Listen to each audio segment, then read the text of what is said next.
13, my whole life changed. When my mum took me to St. Vincent to live with my gran. I was in year 9 at the time here in the UK. I thought I was going on a holiday, and within 2, 3 months, my mum went to Chicago and left me with my gran. Obviously, because my gran raised me, I was with a familiar face. But I had no choice. There was no choice in it. It was a very confusing time for me as a child to adapt to a new life, a new culture. Seeing people walking around barefoot, people with ripped up clothes. It was a very deprived area that I lived in called Victoria Village. It was very nice in terms of the people, the food, and stuff like that. Being able to, pick a mango off the tree at leisure, being able to pick a coconut off the tree. They were the luxuries, but it was very difficult for me to understand why I was there.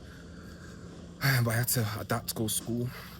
I remember every morning I would have to take my grand's goats out. She had goats and animals, so I had to take the goats out, 3 or 4 goats, go to the back of the where my grand lived, get a big nail, hammer it into the ground, wrap the rope round the nail so the goats didn't go or disappear. And then when I come back from school, go and get them, bring them back in.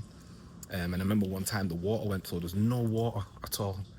And we had to wait for a man with a big van. And he had a big, massive barrel. You had to bring your bucket out to get water, and you hope that water would last.